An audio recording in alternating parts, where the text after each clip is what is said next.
Hello everyone, welcome to Sai blessed tarot. Hope आप सब अच्छे होंगे, खुश होंगे, पॉजिटिव होंगे। तो देखते हैं कि आज के आपके और आपके पर्सन की करंट एनर्जी क्या है। ठीक है, उनके नेक्स्ट एक्शंस देखते हैं, उनकी ट्रू फीलिंग्स देखेंगे और ये ज़रूर देखेंगे कि क्या ये इंसान सच में आपके साथ रिलेशनशिप में कोई कमिटमेंट में जाना चाहता है, आगे बढ़ना चाहता है या मैरिज तक ये सोचता है। तो इनकी ट्रू इंटेंशंस भी देख लेंगे इस रिलेशनशिप को लेके, और करंट एनर्जी क्या है और आपकी और इनकी क्या है। तो उस पर्सन की एनर्जी से कनेक्ट करें, उस पर्सन का नाम अपने दिमाग में रखिए और देखते हैं कि क्या करंटली उनके दिमाग में, उनकी एनर्जी में चल रहा है।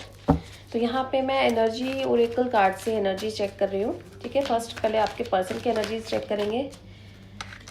एक कार्ड अपने आप आया है, एक card happy family, goddess of the moon, attachment,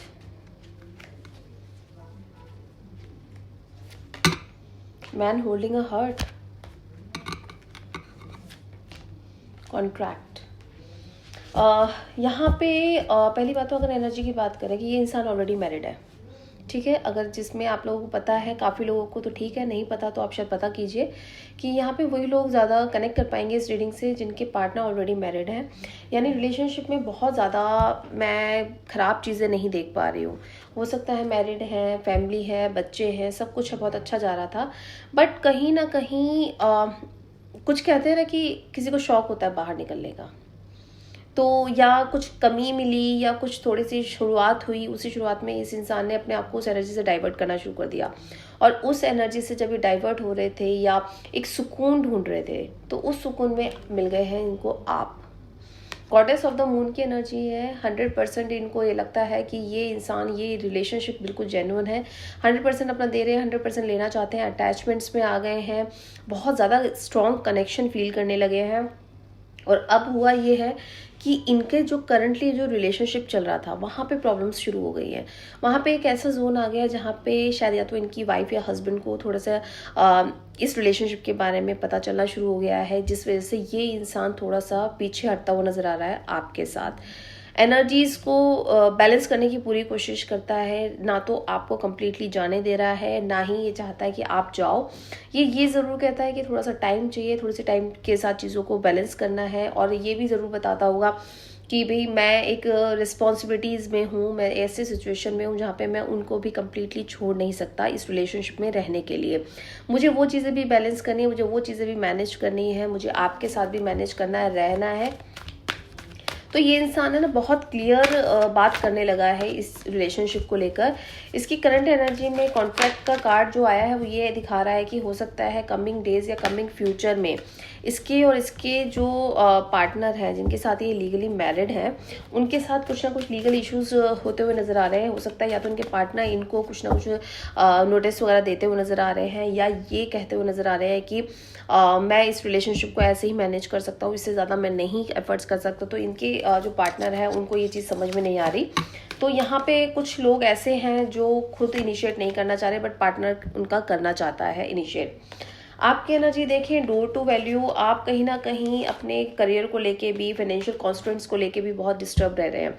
आपकी लाइफ में चीज़ें, रिलेशनशिप को तो आप साइड में रखिए, लेकिन अगर मैं बात करूं करियर की, जॉब की, बिजनेस की, वो भी बहुत ज़्यादा अच्छा नहीं दिख रहा मुझे।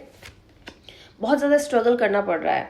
वुमेन होल्डिंग कोई, आप एक एक पैसा करके कैसे जोड़ रहे हैं, कैसे चीज़ों को पूरा कर रहे हैं, अपनी अपनी डिज़ायर्स, अपनी विशेज़, अपनी ज़रूरतें कैसे पूरा कर रहे हैं, ये सिर्फ आप ही जानते हैं। हो सकता है कि आप इतनी प्रॉब्लम में आने के बाद भी आप कभी भी इस इंसान को मना नहीं करते होगे कि पैसा नहीं है, अगर इसको हेल्प चाहिए कुछ फाइनेंशियल, तो आप अपना बेस्ट जो भी दे सकते हो कर रहे हो, जबकि ऑलरेडी आपकी लाइफ में भी प्रॉब्लम्स चल रही हैं। सेकंड चक्र आर्कएंजल एरियल, कहीं ना कहीं आपका काम, बिजनेस या करियर बहुत ज़्यादा अच्छा मुझे दिख नहीं रहा। ये काफ़ी लोगों के लिए हो सकता है पिछले 6 महीने या 8 महीने से सिचुएशन ऐसी चल रही है कि आप इसके एक बार कहने पर इसकी हेल्प कर रहे हैं, बट अपनी चीज़ों को कहीं ना कहीं साइड में रख रहे हैं, कॉम्प्रोमाइज़ कर रहे हैं, सेक्रीफाइस कर रहे हैं। ये चीज़ें इस इंसान को नहीं पता। ये इसका साथ आपको चाहिए सिर्फ इसलिए आप वो सब कुछ कर रहे हैं, ये आपके साथ रहे सिर्फ ये आप चाहते हैं। तो ऐसी एनर्जी अगर मैं बात करूं कि ये आपसे दूर ना जाए, कहीं आपको छोड़ ना दे, इसलिए आप बियॉन्ड द कहते हैं लिमिट्स आप वो काम कर रहे हैं कि आप इससे कनेक्ट रहने के लिए हर वो चीज़ कर रहे हैं जहाँ पे आपको चाहिए कि ये कनेक्टेड रहे, और आप इसके बारे में 24 घंटे सोच रहे हैं, आप हेल्प कर रहे हैं, सब कुछ कर रहे हैं। इसकी अगर ट्रू फीलिंग्स की बात करें इस इंसान की, तो देखते हैं कि इसकी ट्रू फीलिंग्स क्या है आपको लेकर, इस रिलेशनशिप को लेकर। देखते हैं। Stress, dream. देखिए इसको स्ट्रेस तो है बहुत, क्योंकि दो चीज़ों को कब तक बैलेंस कर पाएगा ये इसको भी नहीं पता। ये हो सकता है कि एक टाइम पे इसको ऐसा लगता है कि कहीं इसको आपको छोड़ना ना पड़े एक टाइम पे, लेकिन ये वापस से ना कुछ यूनिवर्स इसको साइन दे देते हैं, या आपकी सिचुएशन देख के या आपके लिए अपनी अटैचमेंट्स देख कर ये वापस से रुक जाता है और चीज़ों को वापस से ठीक करने लगता है। यानी जाते जाते रुक जाने वाली एनर्जी है इसकी। फीलिंग्स है, कनेक्ट करता है, बहुत पसंद करता है, प्यार करता है, कुछ अच्छा ही देखता है आपके साथ इस रिलेशनशिप में फ्यूचर में लेकर।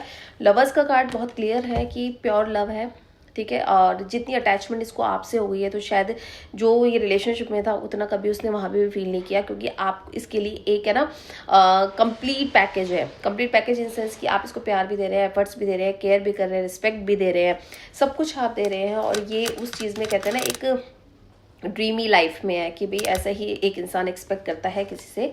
तो फीलिंग्स को लेके बहुत क्लियर है, आपके साथ बहुत अच्छा स्ट्रॉन्ग कनेक्शन फील करता है। लेकिन अगर हम इस पे बात करें कि क्या ये इंसान इन फ्यूचर आपसे शादी करेगा, सेलिब्रेशन यहाँ पे ना 90% लोगों के लिए ये जो सेलिब्रेशन का कार्ड आया है ये है कि ये इंसान एक बहुत स्ट्रॉन्ग डिसीजन लेता हुआ नज़र आ रहा है कमिंग वीक्स या कमिंग मंथ्स में, क्योंकि इसके घर में कहीं ना कहीं वो सिचुएशन पता चलने शुरू हो गई है और वहाँ पे इसकी लाइफ होती जा रही है हेल, और ये उस चीज़ को अब बहुत ज़्यादा तक झेल नहीं पा रहा है। हीलिंग प्रोसेस में है, अपने आप को रोक रहा है, कंट्रोल कर रहा है कि इसको कोई एक्शन ना लेना पड़े जिससे कि परिवार खराब हो, फैमिली डिस्टर्ब हो जाए, वो सब कुछ नहीं करना चाह रहा। बट इसका पार्टनर कहीं ना कहीं इसको प्रोवोक कर रहे हैं कॉम्प्रोमाइज़ करने के लिए, और ये अब नहीं करेगा क्योंकि ये थक गया है।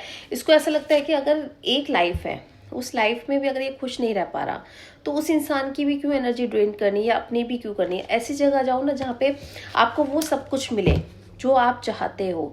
हर इंसान को खुश रहने का अधिकार है। अगर एक रिलेशनशिप में आप आए और आपको समझ में आ गया कि वो पार्टनर आपके लिए नहीं है या आप उसके लिए नहीं है, तो बेटर ये सोच रहा है कि ये या तो लीगल उस तरीके से, या ये कहीं ना कहीं अपने पार्टनर को बहुत अच्छे से समझाएंगे कि ये रिलेशनशिप हम ज़्यादा लंबा नहीं चला सकते और इसमें से इसको विड्रॉ करना पड़ेगा।